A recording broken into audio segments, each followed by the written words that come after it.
वक्त के संग टूटते रिश्ते। विभव ने जैसे ही शादी के घर में कदम रखा, उसकी नज़र उसकी पत्नी विशाखा पर गई, जो लाल रंग की बनारसी साड़ी में गजब लग रही थी। आज उसे पूरे 10 साल बाद देख रहा था। विभव के साथ आया उसका 12 वर्षीय बेटा दौड़कर मम्मी के आंचल में समा गया। अजीब बात थी, विभव अपने छोटे साले के शादी में आया हुआ था, जबकि उसने अपनी पत्नी से 9 साल पहले ही रिश्ता तोड़ दिया था। 9 साल से दोनों बिना तलाक के अलग अलग रह रहे थे। वह जानता था कि विशाखा से मुलाकात तो ज़रूर होगी, इसलिए वह सोच कर आया था कि जब वह नज़र आएगी वह उसे इग्नोर कर देगा। इसीलिए वह विशाखा को नज़रअंदाज करके आगे बढ़ गया। कुछ दूर ही चला था कि सामने से उसकी 15 साल की बेटी पूर्वी उसके सामने आ गई। पापा कहते हुए विभव के गले से झूल गई। विभव भी बेटी पर प्यार लुटाने लगा। दोनों एक ही शहर में रहते थे, फिर भी आपस में नहीं मिलते थे। जब भी बच्चों से मिलना होता था तब उनके स्कूल में जाकर मिलते थे। दोनों ने रिश्ते को पूरी तरह तोड़ दिया था। विभव बिजनेसमैन था, वह अच्छा खासा कमा रहा था, मगर उसका वैवाहिक जीवन तहस नहस हो चुका था। विशाखा एक सरकारी बैंक में मैनेजर के पद पर कार्यरत थी। दोनों के रिश्ते के टूटने के प्रमुख कारण विशाखा का नौकरी करना था। विभव विशाखा से नौकरी करने के सख्त खिलाफ था। उसने विशाखा को पहले ही कह दिया था कि अगर उसने नौकरी करने की कोशिश की तो वह हमेशा के लिए उससे रिश्ता तोड़ देगा, क्योंकि विभव को विशाखा का बाहर जाना, नौकरी करना बिल्कुल भी पसंद नहीं था। एक बार विशाखा की सास ने किसी बात को लेकर उस पर टोंट कस दिया था कि मेरे बेटे की कमाई खा रही है। विशाखा एक प्रतिभाशाली लड़की थी।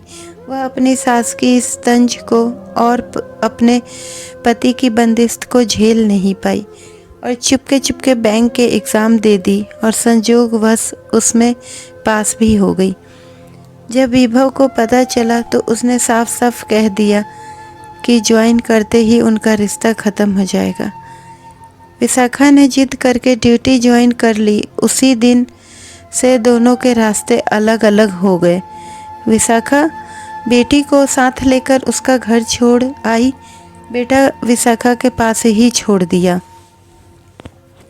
शुरू में किराए के मकान में रह रही थी, फिर खुद का घर बना लिया। अब 9 साल हो गए थे, दोनों एक दूसरे के बिना जीना सीख गए थे।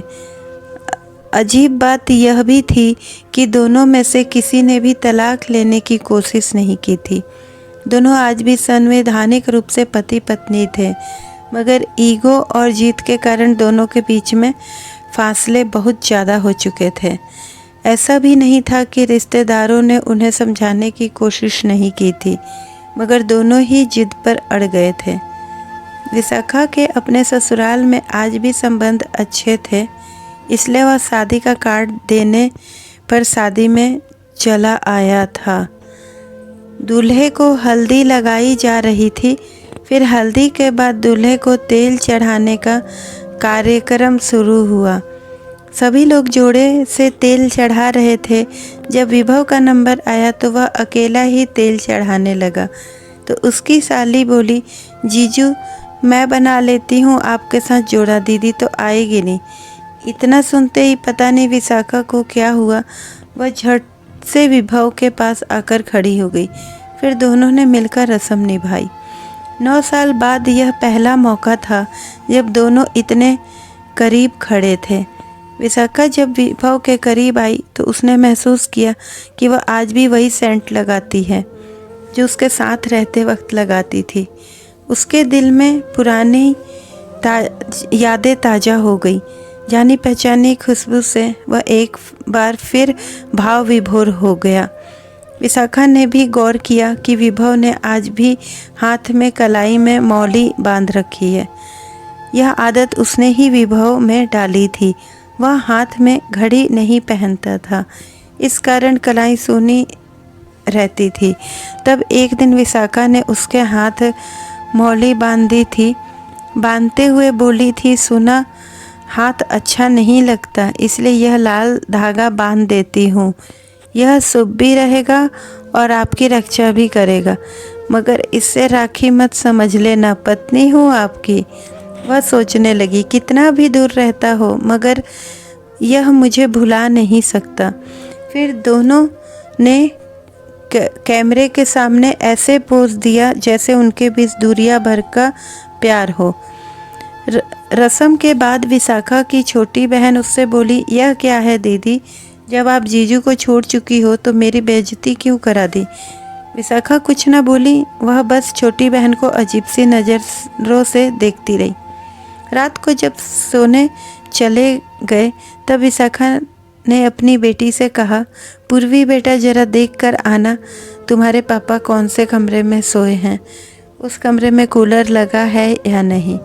अगर ना लगा हो तो मुझे बताना, क्योंकि इतनी गर्मी में उन्हें पंखे की हवा में नींद नहीं आएगी। बेटी ने आकर बताया कि उस कमरे में कूलर नहीं लगा है। तब विशाखा ने दूसरी मंजिल पर एक कमरे में कूलर लगवाया, कूलर में ठंडी पानी डलवाया। फिर बेटी से बोला, अब पापा से जाकर कहो उस कमरे में सो जाएं, मगर उनसे यह कहते समय मेरा नाम मत लेना। विभव गर्मी में करवट बदल रहा था। सचमुच उसे नींद नहीं आ रही थी। उसे ऐसी एसी में सोने की आदत थी, तो पंखे की हवा में कैसे नींद आती। जब बेटी ने उसे दूसरे कमरे में जाने के लिए कहा तो उसने पूछा लिया कि यह बात तुम्हें किसने कही। पूर्वी बच्ची थी, उसने बता दिया कि मम्मी ने आपके लिए उस कमरे में कूलर लगवाया है।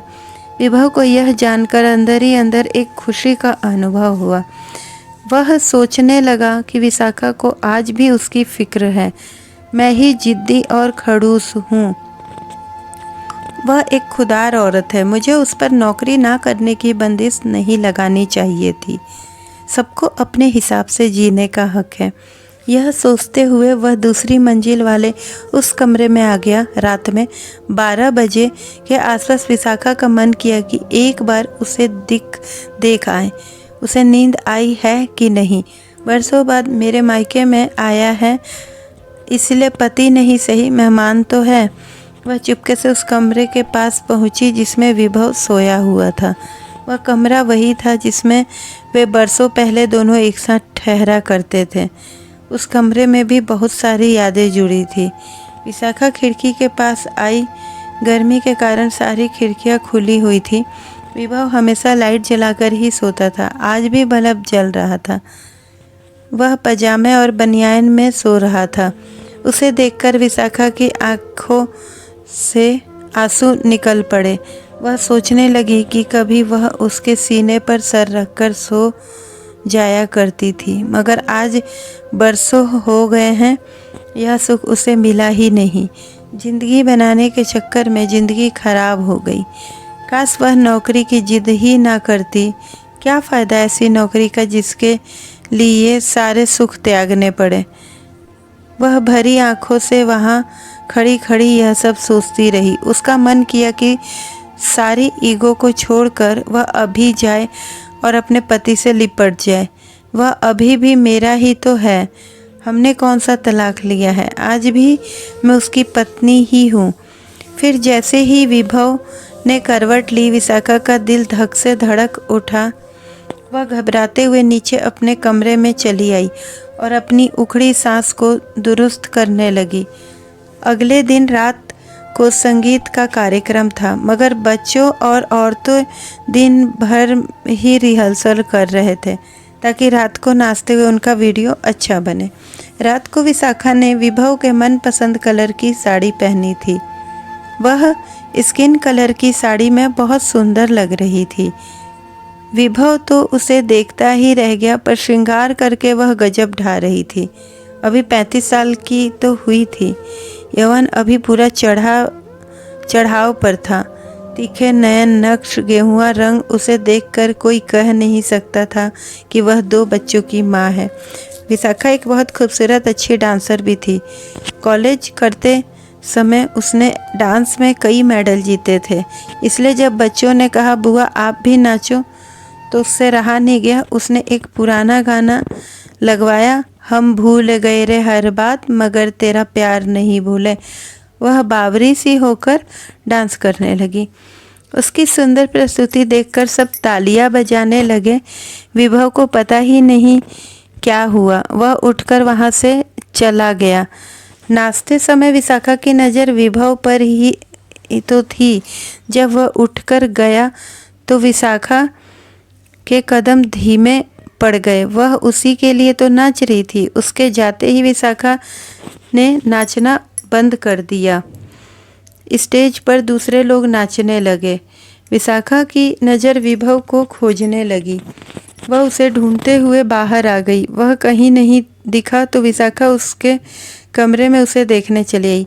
कमरे का दृश्य देखकर वह सहम सी गई, क्योंकि विभव रो रहा था। उसके हाथ में रुमाल था जिससे बार बार वह अपने आंसू पोंछ रहा था। विशाखा ने पहली बार उसे रोते देखा था। पता नहीं क्यों विशाखा से रहा नहीं गया। वह चुपचाप उसके सामने जाकर खड़ी हो गई। उसे देखकर वह ठिठक गया, रुमाल को जेब में डाला और नॉर्मल होने की कोशिश करने लगा।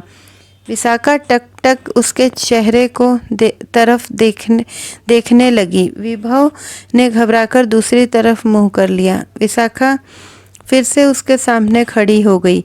फिर हिम्मत करके बोली, आप रो रहे थे? वह तुरंत बोला, नहीं, आँख में कुछ गिर गया था। वह बोली, पानी लाकर दूँ क्या? वह बोला, नहीं। वह वापस बाहर जाने लगी तो पीछे से वह बोला, माफ़ कर दे। वह ठहर गई, बिन मुड़े ही बोली कि किस बात के लिए? वह बोला, मेरी गलतियों के लिए, मेरी जिद के लिए। विशाखा बोली, अब क्या फ़ायदा? आपने मुझे पिंजरे में रखना चाहा था, मुझे घुटन हुई, मैं बाहर निकल आई। वह तड़पता हुआ बोला, वह मेरी गलती थी, मैं स्वार्थी हो गया था। मैं चाहता था कि तुझे और कोई ना देखे, तू सिर्फ मेरे पास रहे, दूसरे मर्दों में जाकर ना बैठे। कोई तुम्हारी तरफ नज़र भी करता था तब मुझे बहुत बुरा लगता था। तुम एक चरित्रवान नारी हो, तुम्हारे मन में कोई मैल नहीं है। वह बोली, अब क्या फ़ायदा? अब हम बहुत दूर निकल आए हैं। वह उसके सामने आकर खड़ा हो गया, फिर कान पकड़कर उसके सामने बैठ गया और बोला, तुम मेरे पास लौट आओ प्लीज। उसे इस तरह से मिन्नतें करते देख विशाखा को बहुत सुख मिला, मगर वह औरत ही क्या जो नखरे ना दिखाए। वह बोली, अब मुझे आपके बिना जीना आ गया है, इसीलिए मुझे भूल जाओ। कहकर वह कमरे से बाहर जाने लगी। तभी विभव ने लपक कर उसका हाथ पकड़ लिया। वर्षों बाद पति का स्पर्श पाकर उसका दिल धक धक करने लगा। वह कमज़ोर आवाज़ में बोली, मेरा हाथ छोड़ो, मुझे जाने दो। मगर विभव ने झटके से खींचकर उसे गले से लगा लिया। फिर वह रोते हुए उसके गले से लिपट गई, साथ में बोल रही थी कि आप बहुत बुरे हो। वह भी रोने लगा, बोला, तेरी बहुत याद आती थी। वह बोली, मैं रोज़ आपकी राह देखा करती थी।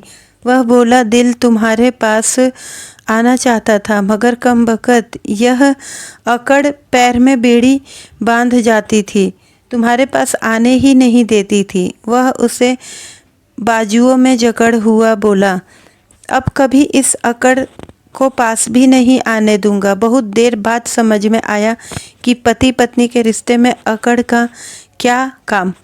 यह रिश्ता तो कुछ देर रूठ कर तुरंत मनाने का है। विशाखा का शरीर कांप रहा था। वह बोली, अब कभी मुझे खुद से दूर मत करना। वह बोला, अब तो सांस छूटेगी तभी हाथ छूटेगा। दोस्तों, पति पत्नी का रिश्ता कुछ खट्टा मीठा सा ही होता है। अगर दोनों में प्यार हो तो दोनों एक दूसरे से बिछड़कर नहीं रह सकते हैं। बस